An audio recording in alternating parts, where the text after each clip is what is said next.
Here we go. You made it to living limitless. Play your way to freedom. We're here joining with you as you connect, play, and awaken your power, your freedom, and your expansiveness. I'm Andrea Luzon. I am so excited to bring forward Jenevie Shoykhet today. She is a Reiki master trained in the Usui system by her master since 2014. Genevieve has a fusion style that incorporates her years of shamanic studies. Her work in recent years has centered around healing through sensuality and partnership, with an emphasis on women's sexuality. She has worked primarily with women who are focused on fertility and who are healing from birth and miscarriages or sexual abuse, misuse.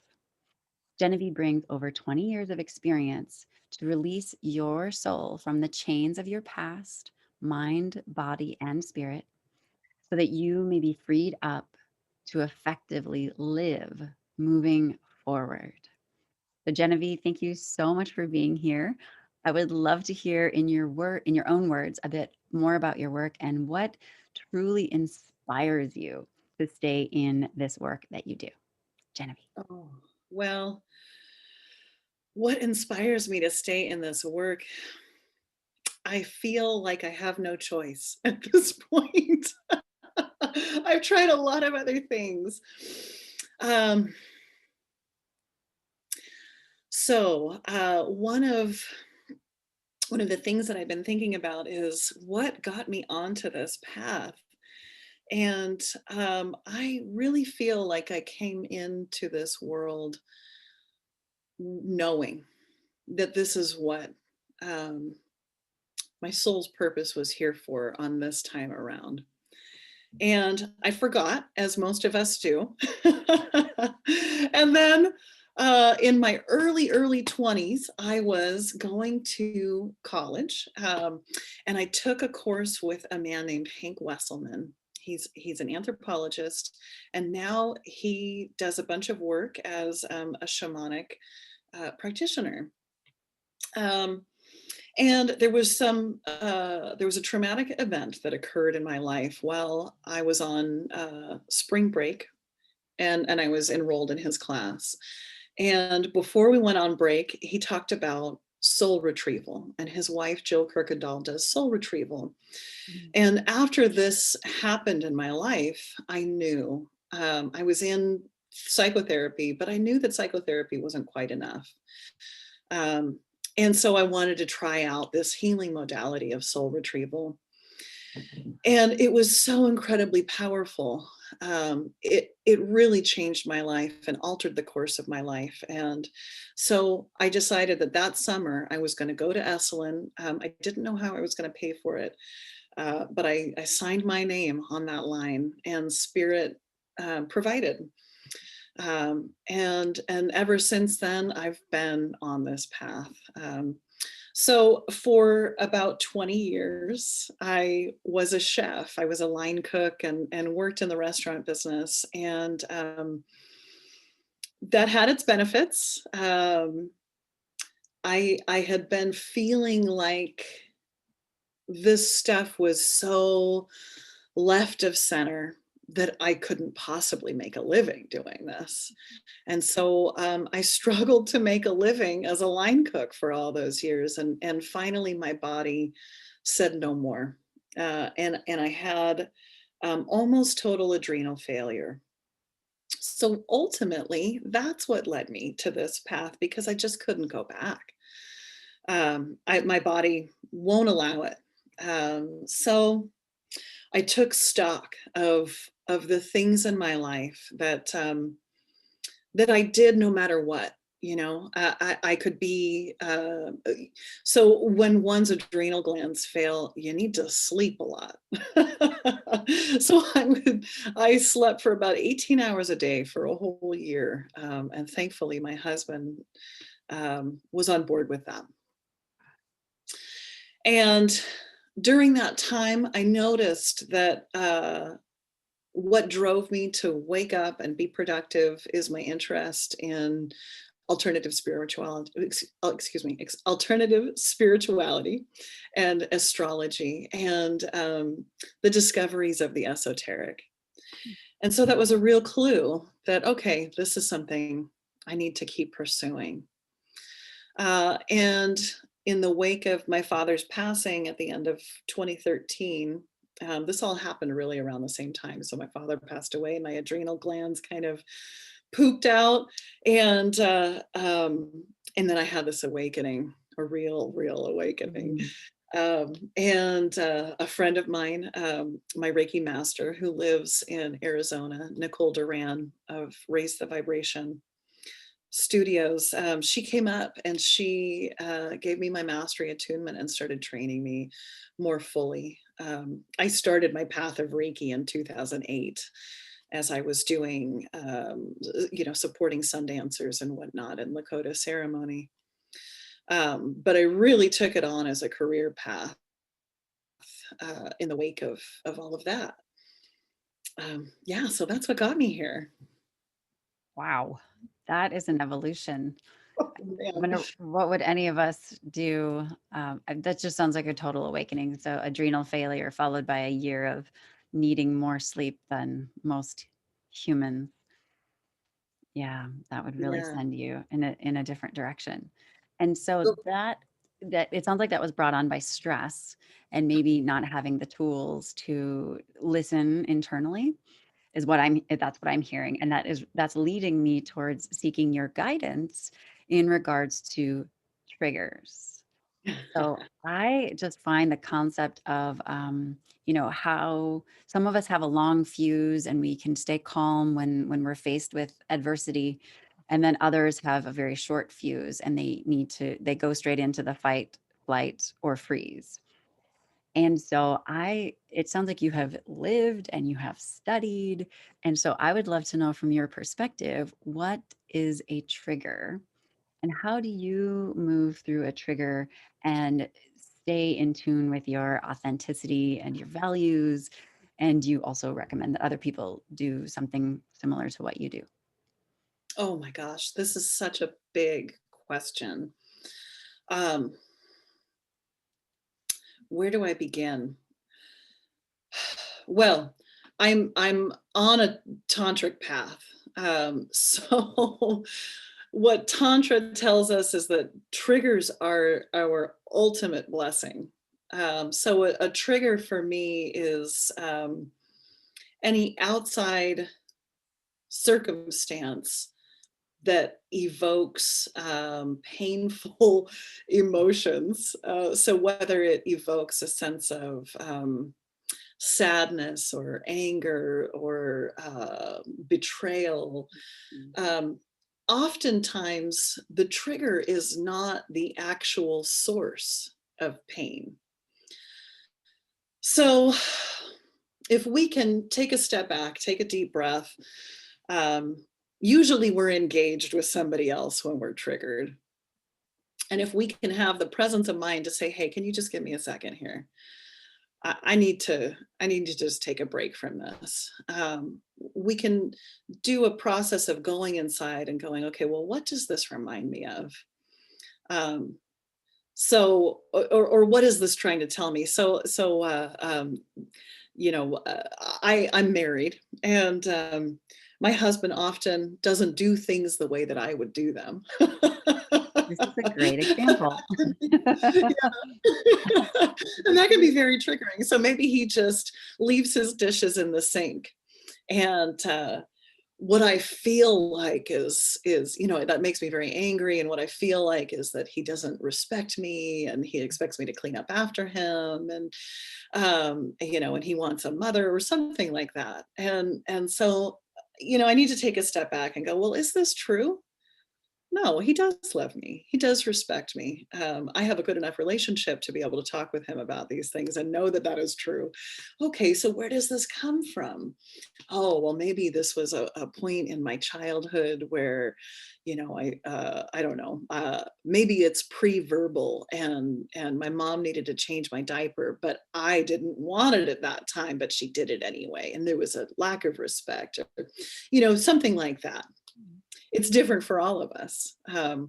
So that is what a trigger is for me. And you said something about long fuses and short fuses, and because I work with women primarily, um, anger is one of my favorite topics. And to me, anger and sex are so intimately tied. There's such a source of passion.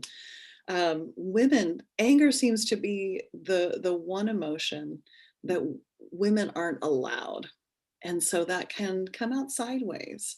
Um, so yeah, anyway, I have a real affinity for this particular topic, and some women even say to me they don't feel anger. And so that is something to be observed because everybody feels anger.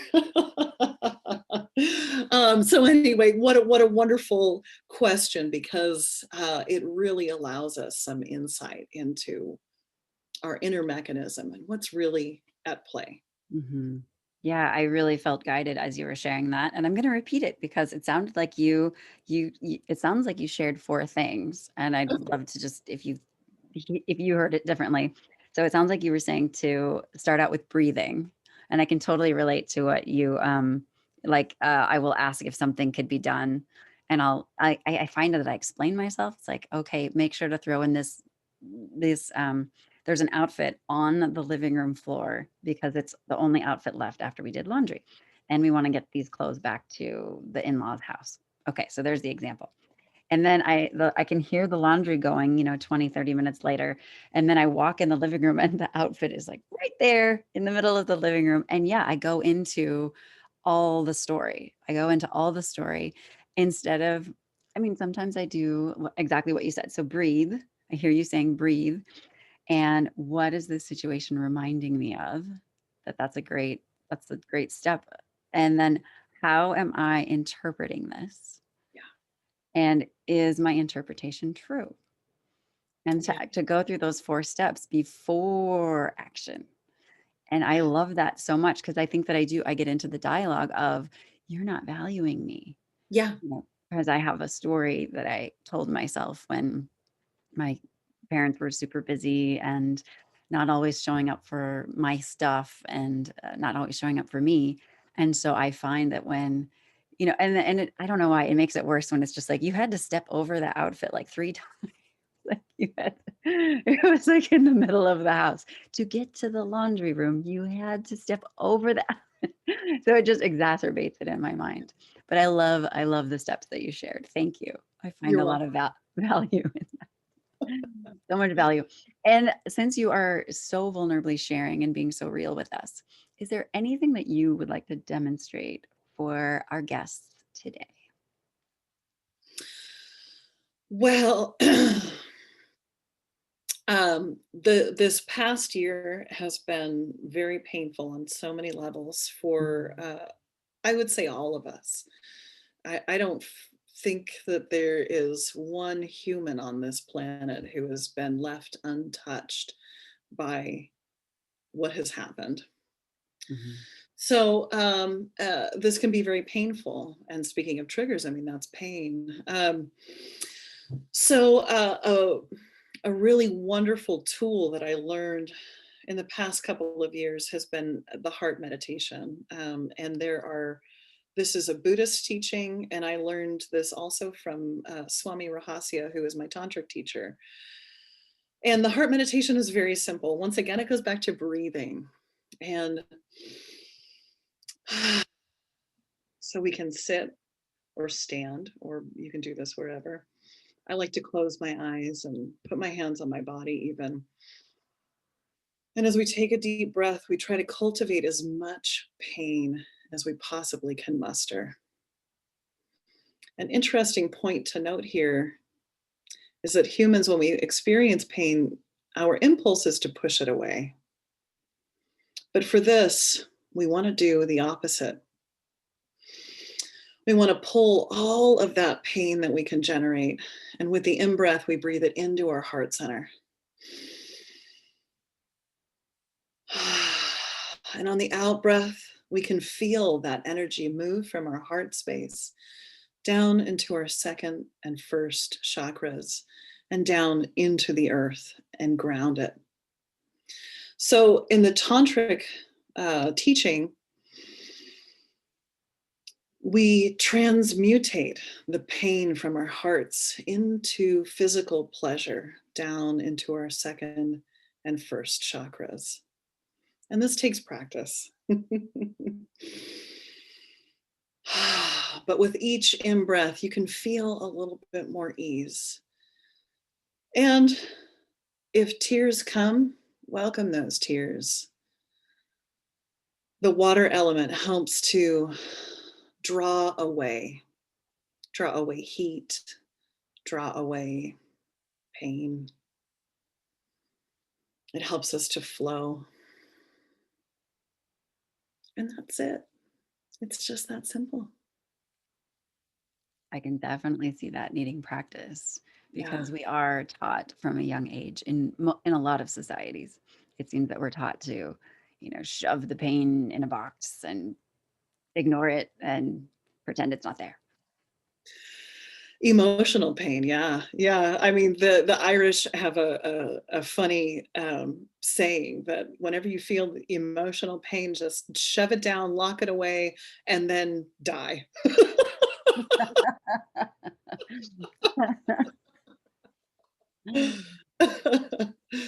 That Thank you for making me laugh. I appreciate Yes, you're welcome. it.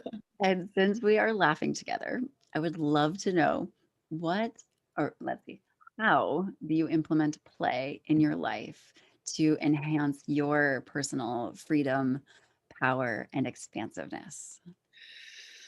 Oh my goodness. Well, I love to laugh. Oh gosh, how do I implement play? I just feel play and laughter and joy are really the healing balm for everything that ails us. In the Lakota traditions, as far as I know them, the Heyoka spirit, Heyoka medicine is the sacred clown. And it's some of the most powerful medicine.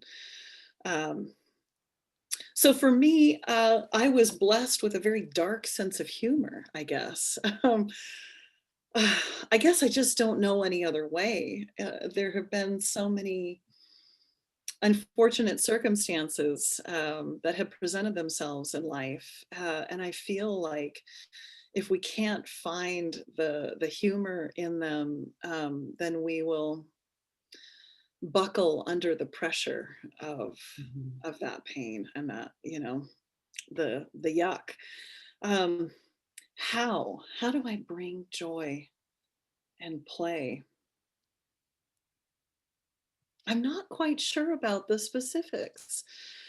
Maybe like we just did, when there's something heavy and intense, to be able to crack a joke about the Mhm. subject is what can shift someone's perspective or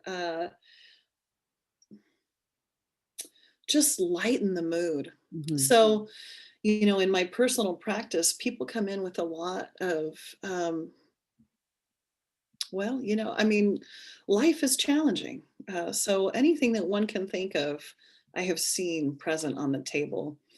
And after all of the crying and expression of that pain, we just have to bring laughter in some way. So I always think of myself as a clown. Um, and yeah, just being able to crack a joke is Mhm. ultimately where I like to go. Or maybe I'll trip and fall and that was spirit or something, and to be able to just laugh at that. And if I can make somebody else laugh at my own buffoonery, then I'm doing my job. I remember you saying that you have a young daughter, very young, like toddler age. Yeah. I know one of my tactics, just because you were saying that you can bring light and humor to something. Thankfully, someone had told me early on. I have twins, by the way. I have Oh, twins, so it's like a constantly go, go, go. I'm gonna So, buy you a drink. um, so thankfully someone had said, kids, let's say falling down, especially when you've got two toddlers climbing over each other. There were a lot of bruises up here, lots of bruises, but especially their foreheads, when their heads are all heavy and they're so small. And so they look to you when the fall happens. Yeah. Is this detrimental or is this just part of life? And I'm so glad that I learned early on that if you just do something like, boom, having fun with it, or making it a joke out of it, like, wow, that was a great fall, and smiling and laughing. My kids, I find that they smile, unless it's something, really, unless they're really, really hurt. But generally, even a scraped knee or a huge goose egg, and they would just get right back up and smile. Yeah. So I'm guessing that's got a little bit to do with your parenting style. Oh my gosh, yes, my husband wants her to be a rock climber, so I've really uh, I tend to be a little bit more anxious and Mhm. nervous about that stuff, and so that's, talk about practice. That's been a real practice to be like, "Oh, oh, well, that's what Mhm. happens. It's not a broken bone. We don't have to rush to the hospital." And yeah, yeah, let's just get back up and dust yourself off and get back to it.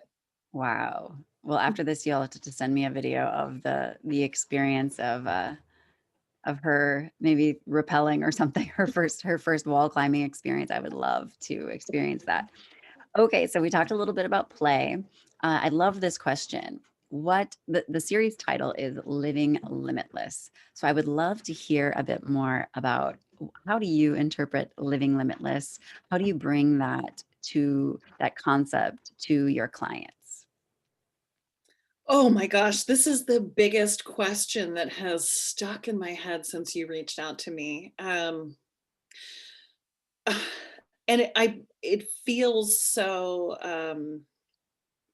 gosh, what's the word that I'm looking for? Like it's like a dichotomy or something. Um, so for me, because of living with limitations, having experienced such severe adrenal fatigue, one of the ways that I feel that we can experience limitlessness is to first recognize what are our limitations. Mm. We are humans, and inherently we do have limitations. One of the things that I do tell some of my clients is that I do believe that humans can do anything that we put our minds to, but we can't do everything. And I say that because our time here in this life is finite. And when we walk through one door, all of the other doors close. And Mm. that's okay. That is what it is. So to first realize, okay, what are my current limitations? What's the container that I'm existing within? And what's my ultimate goal? I Mhm. really believe that frees us up. So for me, at the beginning of this year, I've had to restructure how I see clients and how many clients during the Mm. day I am open to seeing. Because with Reiki, I'm basically a hollow bone, and so the universal life force energy flows through me. It's not my energy that I'm giving to anybody. However, it takes energy. It takes Mm. my own energy. Um, so I need a nap every day at 3 o'clock. I need a nap along with my daughter. And for me to recognize that in myself has actually opened up a whole new world. Uh, I have acceptance about,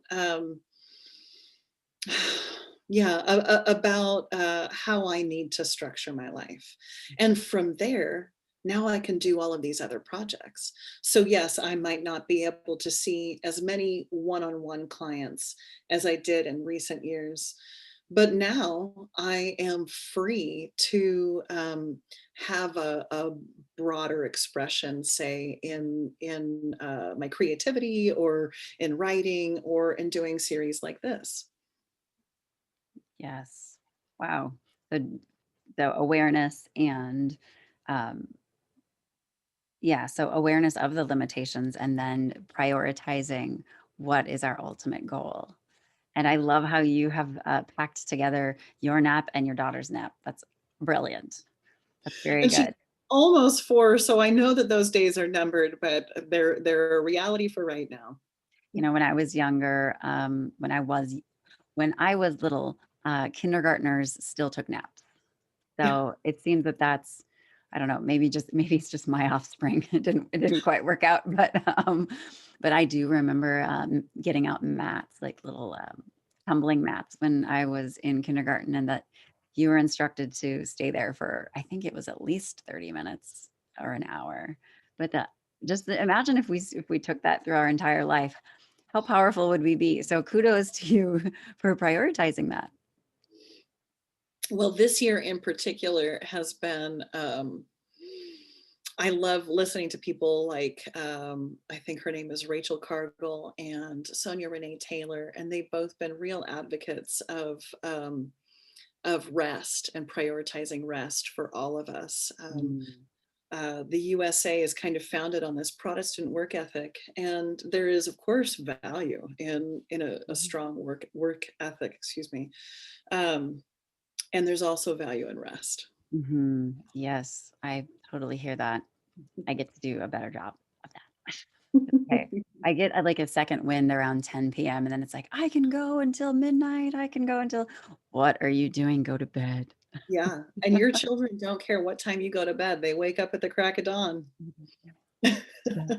Their bodies are like clocks. And actually mine is too. I seem to get up every day at the same time, even if I went to bed at 9 or I went to bed at midnight. My clock seems to have its own awareness as well. And so that does not serve me to not utilize the amount of sleep that I could have. So I hear that. And that brings me to practices. What practices do you utilize in your life to help you stay in an awakened, higher vibration, expansive state? Well,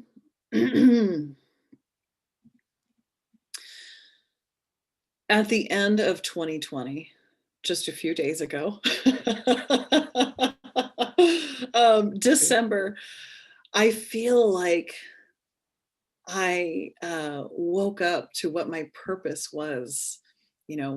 I feel like some of us are walking around forever going, what's the purpose of life? And to me, the purpose of life is cultivating relationships and cultivating juicy, healthy, loving relationships. So my practice is a lot of what we've already talked about. Uh, I'm married to a man, and he and I are both involved in psychospiritual work. So he has strong Buddhist practices like meditation, and we're constantly working on a daily meditation. So sometimes we're really good at it and sometimes we're not so good. Mhm. But that's one of the most integral practices in my life that has Mhm. helped maintain presence and awareness and groundedness. And then also relationships with each other. So long term relationships, whether they're intimate or platonic, come with their triggers, as you have mentioned earlier. And and those triggers are wonderful insights for us. So I mean, ultimately, that's my practice is. And it is a practice, Mhm. is to take these experiences that we have with each other, and right now maybe the triggers are just watching the news and feeling into that. Obviously, breath work plays a big part of that. The breath is life. We can go 30 days or longer without eating. We can go 3 days or longer without drinking water. I did a hum blood shot recently, a vision quest, and So that's why I say 3 days or longer without water. We went out on the hill for 4 days and 4 nights without food or water to dream in a vision. Um, but air, breath is the one element that we can't go longer than, for most people, longer than 3 minutes without having serious consequences. So the breath, that just brings us into our body. And lastly, I would say feeling, really embracing my emotions Mm. has been um,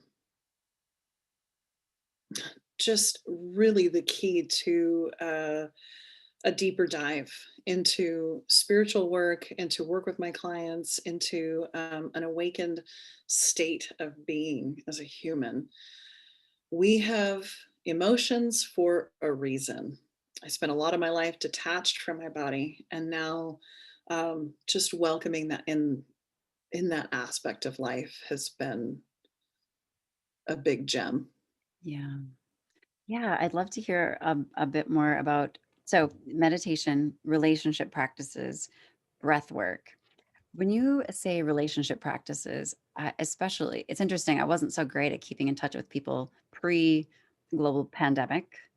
And then, or prioritizing, once you have little kids, it's just, whoa, I find a lot of us tend to go into this like little hermit. Yeah, right. Just exactly what you just did. That's so funny. We go into this little hermit stage of just let me get through the day, and we're not honoring those deep, beautiful, loving friendships unless, the person lives like right next door, then it's like, I'm bringing the kids over, we're having a snack. My experience has been that if they don't live on your street or within 3 blocks, that you're probably not gonna be hanging out a whole lot. So Oh, how yeah. do you what's one tip you could give us that where we could honor our relationships and bring in the value or experience the value of the relationship with another human? What what works for you? I love text messages.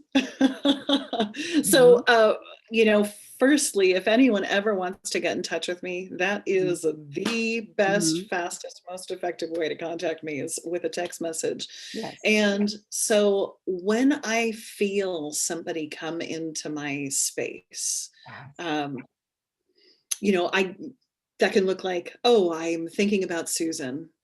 I just send her a text message and say, "Hi, I'm thinking about you." And maybe that opens up a dialogue and maybe it doesn't. And that's okay. I don't always have time to be having a conversation with everybody or to jump on Zoom or whatever it is these Mhm. days. And you're absolutely right. I don't see a whole lot of people in the flesh these days. um, but that's a way that I can keep in touch with people and just Mhm. let them know, like, somebody's thinking about you and you are loved. And I'll say another thing. I am just a crazy woman for Christmas and all of the winter celebrations. So I have an extensive Christmas card list, and that's another way. Mhm. I love that. It's interesting how practical that is. Just when someone enters your mind, or when you have the thought of, oh, I should get in touch with Christy. It's not I need to set aside a whole bunch of time and call her and make sure I have an hour to talk. What if you just texted her and said, I really love you and I hope we get to talk soon. That would be amazing. That's so Yeah. practical. Yeah, thank you. I have been You're better welcome. at that lately. That has been thankfully, I have been it's like I must you must have channeled that to me in the last few weeks because I have been a lot better in the last month. It's just like, man, if we're gonna make it through this, who's gonna be around still? Who's still gonna be prioritizing me? Because I want there to be value shared.